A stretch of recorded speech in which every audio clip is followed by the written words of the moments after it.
ada gendam. Nah, ini belajar dari Kiai Nur Rahmat Asmawi Jepara. Masalah pergendaman itu. Masalah ilmu hipnotis, hipnoterapi. Kiai kok iso kena gendam itu piye to nggih? Tak purba. Iso kena gendam kiai piye? Kiai Haji Dr. Setyo Al-Falah Gedongan ya. Kiai saya dokter ya. Kena gendam itu piye? Ya mungkin di dalam batin alam bawah sadarnya itu sudah terbangun sugesti. Oh, itu cucu Nabi. Lebih baik duit 10 juta dikasihkan ke fakir miskin dua falah ya isa ya Allah innalillahi wa inna ilaihi rajiun. Bagi Setyo sadar setelah mereka sudah pergi dari rumahnya. Iya toh Ki. Kabar gua hati-hati. Baik kiai semua hati-hati. Kalau cuma 100.000 nggak apa-apa. Ya 200 1 juta itu apa-apa. Ini 10 juta itu boleh duit angel ya. Duit angel ya. Silahkan kepada yang berhak menerimanya lah ya. Asnafus samaniyah itu. Jai, Habib Ali As-Sakron sekarang ini lagi ngapain Mbak Yainur? Berada di alam penantian ya. As-Sakron itu artinya adalah mabuk kepayang dengan Allah. As-Sakron. As-Sakron, nama-nama As-Sakron, As-Sugab, Al-Habsyi itu adalah nama-nama marga berdasarkan mujahadah. Berdasarkan tirakat yang kuat. Nah, akhirnya mendapatkan gelar As-Sakron itu ya mungkin kalau bahasa sekarang ya melankolia. Melankolia. Dan duriannya ya sama gitu. Ya, nanti tidak hanya Habib Muhammad Farid Al-Mutahhar saja. Coba lihat semuanya itu sama. Polanya sama, pemikirannya sama. Halunya. Mohon maaf sekali lagi maafkan saya. Tak berbohong. Sudah nyata Kiai. Kenapa Mbak Alawi yang alim-alim pada diam dengan ulah saudara mereka yang mulut sampah seperti Bahar Sumet, siapa dengan kawan, karena yang alim pun nyata membelokkan sejarah Nusantara, palsukan, makan dan lain-lain. Itulah sifat Dajjal Kiai. Dajjal itu memiliki karomah kayak mukjizah ya. Makam-makam tua itu yang mati-mati itu digali lagi, dibangun lagi oleh Petanesia melalui Habib Hani Asakov, suruhan dari seorang wali dari jangan tahu sendiri. Jelas kan? Beliau ngaku sendiri. Kalau dulu bukan Habib Hani Asakov tapi Al-Habib Sohibul Farozi Al-Azmat Khan, Profesor Doktor. Sekarang beliau saya cari. Mau ngumpet kemana? Ayo dosa jariah akan kamu tanggung, panjenengan tanggung. Wahai akhinal karim, Habib Sohibul Farozi Azmat Khan. Sohibul Farozi atau Farozi, saya nggak ngerti.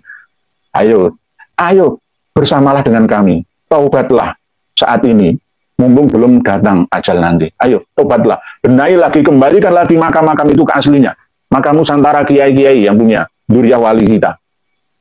Jangan dihabibkan semua. Azmat Khan itu nggak diakui. Menjadi Mbak Alawi. Kalau usah jadi makam Habib. Kalau jenengan duriah Basunan Giri, berarti jenengan bukan Habib, tapi Syarif. Gitu loh. Gitu. Pak Harmo, tanggapan Yai, Gus Kausar Pelosoen, Gus Reza Lirboyo, yang bela Habib Bedabrus nih. Gus Kausar itu, mohonlah, ayo ketemu dengan saya. Jangan sampai jenengan malah joget-joget Yafin dengan mereka. Ayo, diskusi, ngaji bersama. Gus Kausar Peloso, tirulah duriahnya Mbah Hamim Jazuli saja, Gusmi. Itu paling tegas sama Habib itu. Gusmi itu tegas sama Habib. Gus Tubai ya lumayan lah ya. Tapi Gus Tubai tolong saya ingatkan ya jangan terlalu angkuh lah. Ya. Gus-gus itu jangan terlalu angkuh, jangan terlalu. Dengan biasa-biasa saja lah. Ya namanya karakter orang kan beda-beda. Kadang-kadang itu ada orang yang kelihatannya sopan tapi justru hatinya tidak sopan, itu ya ada. Tapi ya ayo podo-podo, saya zaman itu podo-podo. Saya itu kadang-kadang kalau pulang kerja itu anak-anak itu hubung saya, kaos kaki sepatu saya itu diculik. Jangan berlebihan nak, jangan begitu. Jangan dewi. Kan aduh saya saya bilang gitu. Kereta cepat. Assalamualaikum Kak Nur. Itu bagus Imam Ibrahim mewancanakan debat sesi kedua di Kesultanan Banten. Bagaimana respon Kiai mengenai wacana ini? Apakah itu murni atau settingan seperti yang dulu? Terima kasih dan saya selalu itu bagus. Imam Ibrahim menghubungi saya pada debat yang pertama, tapi saya menolaknya karena saya ada dinas kerja dan tidak ada izin cuti dari pimpinan. Jadi jauh, jalan juga jauh, saya nggak bisa mengikuti. Kalau misalkan toh ada debat kedua, ya diselenggarakan dengan cara yang sama dan sesingkat-singkatnya. Tidak harus ketemuan raga, tapi bisa melalui udara. Saya bisa diundang dan bisa mengikutinya. Insya Allah. Sebenarnya itu bukan tujuan kita. Karena apa? Tujuan kita itu ke Robito Alawiyah. Lalu untuk apa saya bertengkar dengan Kesultanan Kanoman, Kasepuan, ya, Kaci Rebonan dengan Kesultanan Banten? Untuk gunanya untuk saudara sendiri. Apa ada mandat ya surat kuasa dari Rabi'atul Alawiyah, nggak ada. Yang saya tantang itu langsung Rabi'atul Alawiyah. Jadi saudara sendiri nggak perlu saya berdebat dengan mereka. Sudah 3 tahun lebih, bahkan prosesnya itu 20 tahun yang lalu, nggak ada yang bisa menemukan. Mentoknya abad 9 itu akhir. Nggak ada, putus-putus. Kita sudah menggelurakan untuk tes DNA saja mereka ketakutan. Oke. Jadi itu bagus, Imam Ibrahim itu nggak bisa netral. Kalau beliau netral, saya oke-oke saja. Beliau nggak netral. Nggak netral. Sebagai wasit itu harusnya netral, tidak berpihak sana sini. Adil di tengah. Nah, itu baru saya mau mengikuti. Nanti dijebak, di framing nanti. Gitu. Seakan-akan pendukung Kiai Maiduddin Utsman ini gerombolan, ya, pembenci, dan lain sebagainya. Nanti di framing al-kaburi dan lain sebagainya. Padahal nggak kabur, nggak ada kata-kata kabur. Acaranya berbarengan pada waktu di debat Banten itu. Dengan yang diselenggarakan oleh Romo Kiai Raden Syarif Rahmat. Pak Hadi Prayitno, PKI Yaman menggalang kekuatan. Nah, PKI Yaman dulu satu-satunya partai sosialis, ya, komunis yang ada di Yaman Selatan. Pak Husni Tamrin, ayahnya Habib Ali Al-Jufri, yang kalau ngomong manis itu, dekat dengan Syekh Said Ramadan Al-Buti, ya. Itu bawahnya itu pimpinan Partai Komunis. Budayan Zeta, bahwa klan Ba'alawi itu hanya manusia biasa, buktinya telah tersebar, bahkan mayoritas mereka hanya pendusta, tapi masih sok seperti manusia agung, betapa tidak tahu malu dan tidak tahu diri mereka. Lurus Budayan Zeta, di dalam Tastahi Fasna Masyita, If'al Masyita, ketika sudah tidak memiliki rasa malu, ya berbuatlah semaumu. Mereka para Habib Ba'alawi itu harus taubat. Sudah sering saya sampaikan, taubatlah. Ngaku sejujurnya. Sampai tetap saudara. Saya sudah menyampaikan islah kok. Kok malah dilawan, ngompor-ngompori, mau menguasai NU untuk melawan kami. Ini bagaimana? Malam ini sebenarnya itu spektakuler, bombastis, fantastis. Kami akan mewawancarai pimpinan asli Laskar Sakirah Madura. Tapi gara-gara ada udur, maka ditunda. Asli, pimpinan Laskar Sakirah asli yang berpihak kepada kita. Yang mendukung perjuangan kita. Enggak ada. Tokoh Sakirah itu bela penjajah, itu enggak ada. Semuanya bawa celurit mau melawan Gus Nuril, Gus Fuad, gitu. Oh, enggak ada. Sakirah, ya, itu berani sama Kiai Nusantara itu enggak ada. Ceritanya itu enggak ada. Nah, inilah keberhasilan Habib Ba'alawi yang mampu memecah belah bangsa. Kita harus waspada. Kita ini diadu domba. Minoritas mengadu domba mayoritas supaya persatuan kita semakin melemah. Pak Karsono bin Yadi hanya demi memenuhi syahwat duniawi segala macam cara dilakukan manusia tanpa memikirkan resiko di dunia maupun kelak di akhirat. Kayak begitu, Pak Karsono bin Yadi. Gus Husain Zeta. Pamekasan. Dajjal memang mahir berpura-pura berdusta dan merubah banyak hal, seperti memalsu hadis Nabi, sejarah. Tapi semahir-mahirnya Dajjal merubah dan memalsu, mereka takkan pernah mampu merubah dan memalsu darah mereka. Bener. Kok sampai bisa memalsu darahnya? Ya hebat juga dia. Gak bisa, darah mereka itu bukan darah Rasul. Kalau bahasa-bahasa kasarnya itu ya nutfah, yang bukan nubuah. Ya nutfah apa? Ya tadi itu yang saya terangkan tadi ini. Nutfah kadzabiyah atau dajjaliyah. Nggak bisa memalsu darah, itu nggak bisa ditipu. Kita ini sudah percaya golongan darah seseorang ada O, ada B, terus nanti diteruskan kembali dalam bahasan yang khusus DNA. Hari ini masih menolak DNA, apa kata dunia? Hari ini kok masih nolak tes DNA, apa kata dunia?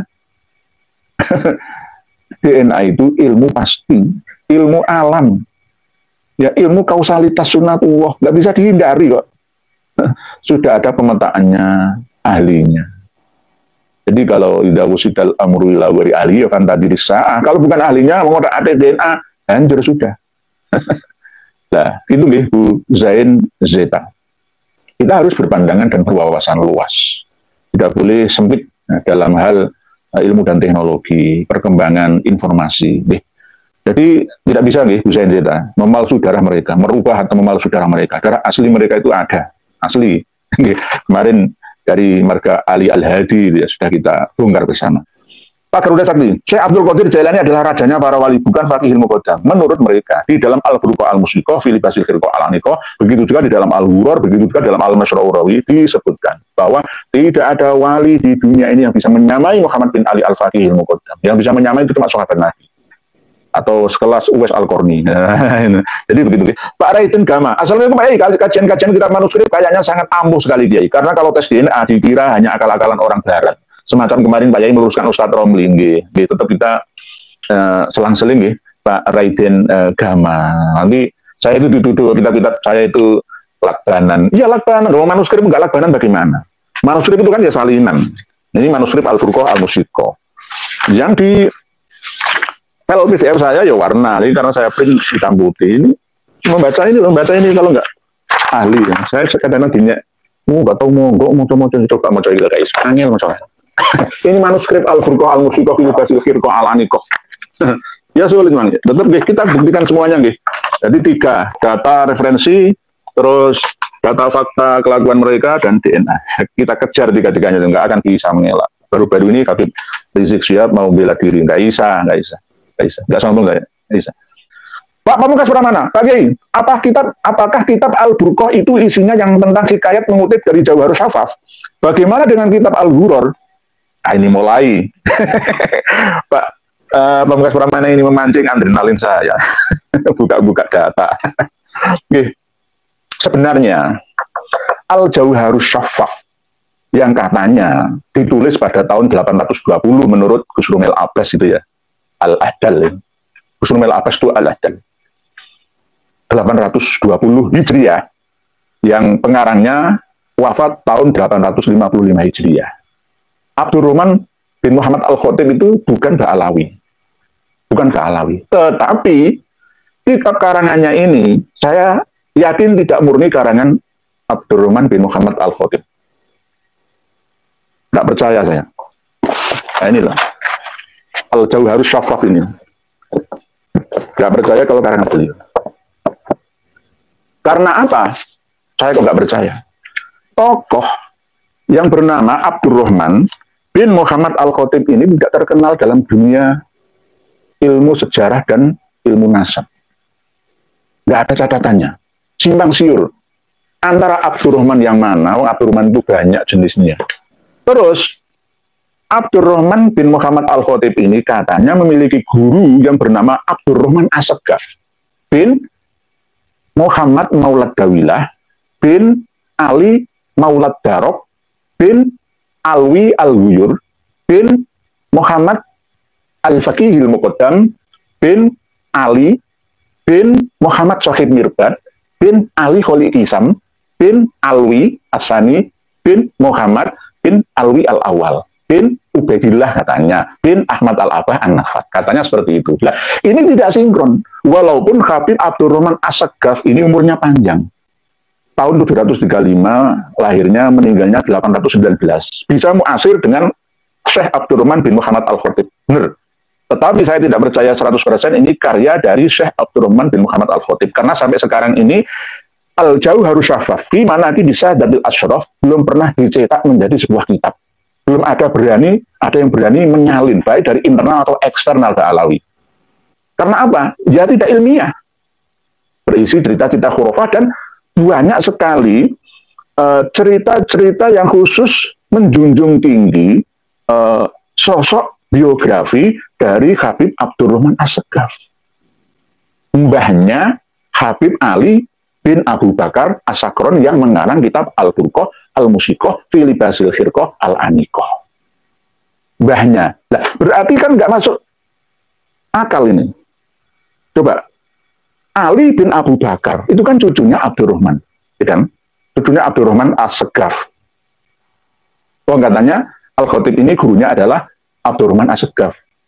Lah, Abdurrahman As-Saggaf ini mbahnya Ali bin Abu Bakar. Lah, kok bisa Ali muasir dengan Abdurrahman bin Muhammad Al-Khatib? Kan nggak bisa. Abdurrahman As-Saggaf memiliki anak bernama Abu Bakar Sakron, Abu Bakar memiliki anak yang bernama Ali. Lah, Ali inilah wafatnya tahun 895. Hijriah. Nah, Al-Khatib wafat 855. Kalau Al-Khatib dengan Abdurrahman As-Saggaf berjumpa dalam satu masa, wajar. Tetapi terus Ali bin Abu Bakar As-Sakron semasa dengan Al-Khatib kan kurang wajar. Kalau ditarik ke atas itu sampai 5 generasi perbedaannya. Ya, coba Abdurrahman bin Muhammad Al-Khatib pengarang Al-Jawharus Syafaf itu berguru kepada Abdurrahman As-Saqqaf yang menjadi bapaknya Ali, menjadi mbahnya Ali bin Abu Bakar As-Sakron pengarang Al-Burqah itu. Kan nggak masuk akal. Jadi bisa kami simpulkan bahwa Al-Jawharus Syafaf ini adalah sebenarnya karya dari Habib Abdurrahman As-Saqqaf. Habib Abdurrahman As-Saqqaf sendiri. Karena memang perjuangan keluarga As-Saqqaf, Abdurrahman ingin mendompleng silsilahnya sampai ke Syarif Al-Ahdal. Sama seperti yang dicantumkan oleh Imam Bauddin Al-Janadi dalam As-Suluknya. Nah, Al-Janadi sendiri dalam As-Suluk juga salah dalam verifikasi keturunan dari Bani Ahdal. Yang hijrah pertama kali itu Muhammad bin Sulaiman yang wafat 540, nggak micing. Lalu Muhammad bin Sulaiman bin Ubaid bin Isa bin Alwi bin Muhammad bin Hingham bin Aun bin Musa Al-Kazim atau bin Aun bin Hasan bin Husain As-Sugro. Lalu baru ke Ali Zainal Abidin, nggak masuk. Dan ini tidak diverifikasi dulu oleh Al-Janadi. Begitu juga tidak diverifikasi oleh pengarang Khulasatul Athar Al-Muhibbi, Muhammad Amin Al-Muhibbi, Syekh Muhammad Amin Al-Muhibbi. Jadi kalau Pak Pamungkas Pramani menanyakan apakah Al-Burqah mengutip Al-Jawharus Syafaf, Al-Burqah itu kan cucunya yang mengarang Al-Jawharus Syafaf yang asli. Lalu Al-Jawharus Syafaf itu disandarkan kepada non-Ba'alawi sama seperti Ar-Raudul Jali, Said Murtado Az-Zabibi yang non-Ba'alawi. Begitu ya Pak Pamungkas Pramana. Intinya, kesimpulannya, semakin banyak ulama internal atau eksternal Ba'alawi yang mengarang kitab nasab dan menukil, mencantumkan keabsahan keberadaan dari silsilah nasabnya Ba'alawi, maka semakin diyakini dan semakin terkenal keberhasilan untuk mengegulkan surah wal istifadhahnya itu. Jadi tidak mengutip dari Al-Jawharus Syafaf, tapi mengutip dari bapaknya dan mbahnya sendiri, Ali bin Abu Bakar bin Abdurrahman As-Saqqaf. Karena di Muqaddimah, di manuskripnya sudah saya pelajari berkali-kali, Habib Ali bin Abu Bakar As-Sakron As-Saqqaf itu selalu menukil apa yang ada di dalam As-Suluk, Tarikh Al-Janadi dan kitab At-Talkhis Al-Iwaji. Tidak menyebutkan Abdurrahman Al-Khatib, tidak menyebutkan itu. Dan sering juga mengulang-ulang terus itu dari As-Suluk atau dari Tarikh Al-Janadi. Tidak sampai menyantumkan tulisannya itu berasal dari Abdurrahman Al-Khatib, tidak. Nah, Al-Burqah Al-Musiqah itu sendiri kan ya minim referensi. Dari mana? Ya maksimal ya ke As-Suluk itu. Jadi minim referensi. Di Muqaddimahnya sudah saya baca, manuskripnya sudah saya baca. Jadi tidak berasal dari Al-Jawharus Syafafnya Syekh Abdurrahman bin Muhammad Al-Khatib. Setiap kitab yang dikarang oleh Ba'alawi atau kitab karangan eksternal Ba'alawi atas permintaan gurunya yang berasal dari Ba'alawi atau kitab non Ba'alawi yang disalin oleh kalangan Ba'alawi itu sangat mencurigakan. Jangan kita ini pasti mencurigakan. Kelihatannya benar dan wajar, tapi kalau dilihat didalami pasti ikut cara kacir isinya. Pokoknya bisa dijamin. Contoh ya, di dalam Tabaqatul Khawas Ali Khalid Hisam wafat 729, eksternal ya eksternal nih, As-Sirji Az-Zabidi, Abdul Latif As-Sirji Az-Zabidi wafatnya Ali Khalid Hisam 729, di As-Suluk 724. Kenapa tiba-tiba di internal Ba'alawi 529? 529. Ada lagi 522 di Syamsul Dairah itu. Amburadul, Bani Basri, Bani Jadid, Ingkirat habis keturunannya pada abad ke-6. Rata-rata kan 6. Abad ke-6 berarti kan tahun 500-an. Itu abad 6. Lawang Syarif Abdul Jadid itu wafat di Mekah itu tahun 620. Ya, berarti kan abad 7. Abad 7. Terus Salim bin Basri wafat tahun 604. Ya, abad 7.